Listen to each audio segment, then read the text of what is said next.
नमस्कार दोस्तों, आप देख रहे हैं दी सत्याश। मैं हूं आपके साथ सत्यम और हाजिर हूं एक नए रोचक वीडियो के साथ।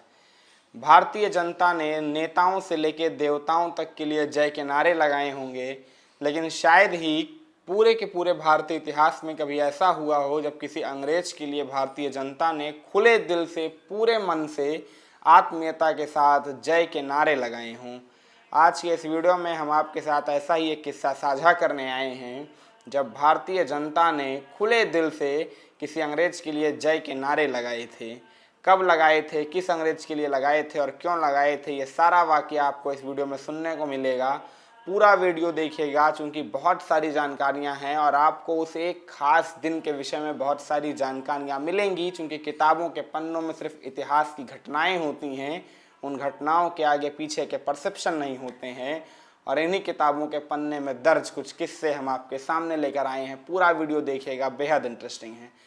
15 अगस्त 1947 की सुबह थी और तयशुदा कार्यक्रम के अनुसार लॉर्ड माउंटबेटन इंदिरा घाट के पास स्थित एक पार्क में तिरंगा फहराने वाले थे। सूचना सबको मिली थी क्योंकि सार्वजनिक थी और जो सलाहकार थे माउंटबेटन के, उनकी अनुमानित तादाद थी कि तकरीबन 30,000 के आसपास लोग वहां पर उस समय उपस्थित होंगे। लेकिन कार्यक्रम की घड़ी जैसे जैसे पास आ रही थी, लोगों की तादाद कार्यक्रम स्थल पर लगातार बढ़ती जा रही थी और जब ठीक समय के आधा घंटा पहले गिनती की गई तो तादाद 50 लाख को पार कर चुकी थी।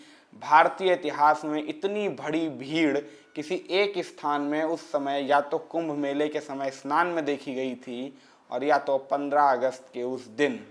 माउंटबेटन अपनी बग्घी से उस भीड़ के बीच से आए। इतनी ज़्यादा भीड़ थी कि बल्लियाँ टूट चुकी थी, बैरिकेडिंग टूट चुकी थी, दर्शक दीर्घाएं को जो अलग अलग करने के लिए बैरिकेडिंग की गई थी वो टूट चुकी थी, विशिष्ट अतिथियों की दर्शक दीर्घा समाप्त हो चुकी थी।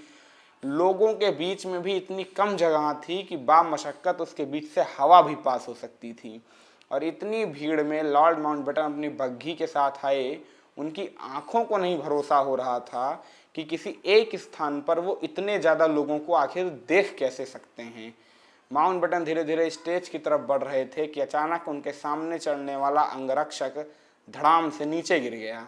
दरअसल लोगों का इतना दबाव था कि उस दबाव में उनकी घोड़ी नीचे गिर गई। हालांकि बाद में घोड़ी उठी और अंगरक्षक चलना शुरू किया, जिसके बाद माउंटबेटन स्टेज पर पहुंचे। स्टेज को देखकर तो और हालत खराब हो गई। आधे से ज़्यादा स्टेज टूट चुका था, नीचे गिर चुका था, थोड़ा बहुत स्टेज वहाँ पर बचा था।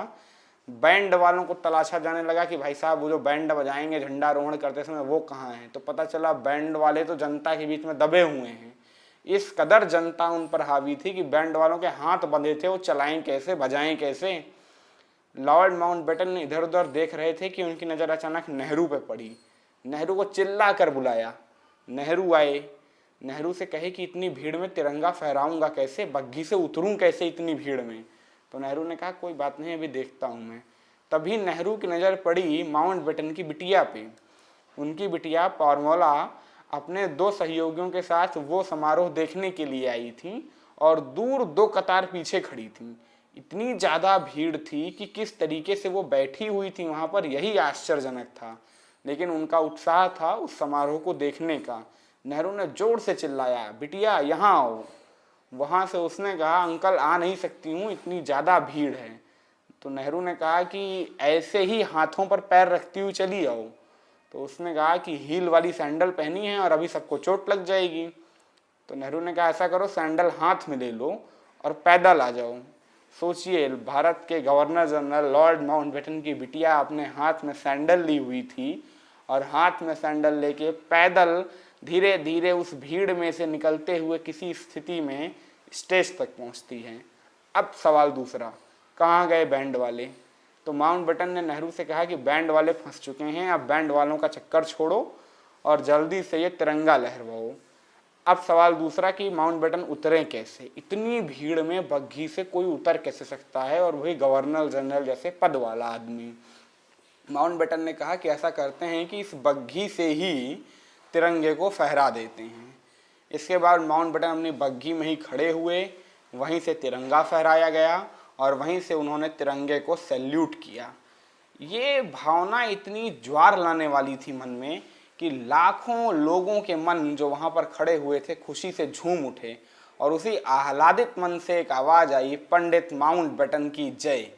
पहली बार भारतीय इतिहास में किसी अंग्रेज के लिए भारतीय जनता ने इतने खुले हृदय से जय के नारे लगाए थे, जिसे सुनकर वहाँ नेहरू से लेकर माउंटबेटन तक खुद चौंक गए।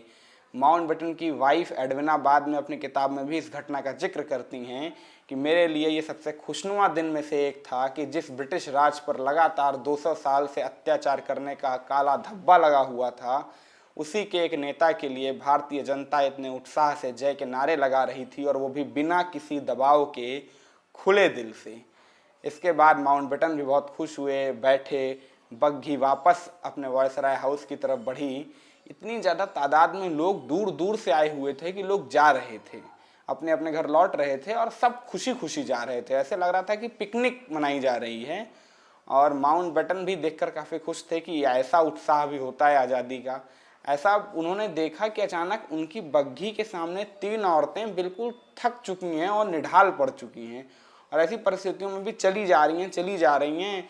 बग्घी वाले ने कई बार आवाज़ लगाई लेकिन फिर भी रुकी नहीं और बाल बाल बची कुचलते कुचलते। तब माउंटबेटन ने उन तीनों औरतों को अपनी बग्घी में बैठाया। आप सोचिए, गवर्नर अपनी बग्घी में एक सामान्य महिला को बैठा रहा था, लेकिन चूंकि उन्हें पता था कि उनका अंतिम दिन है और अब राजशाही से तो बात बनती नहीं है, अब तो लोकतंत्र आ चुका है और लोकतंत्र में सत्ता लोगों के पास होती है। तो मुझे लगा कि ये किस्सा आपको बताना चाहिए जब पहली बार भारत में किसी अंग्रेज के लिए जय के नारे लगे। उम्मीद करता हूँ वीडियो आपको पसंद आया होगा। ऐसे नए और इंटरेस्टिंग वीडियोस के लिए चैनल को सब्सक्राइब कर लीजिएगा। कमेंट सेक्शन में कमेंट ज़रूर दीजिएगा। तब तक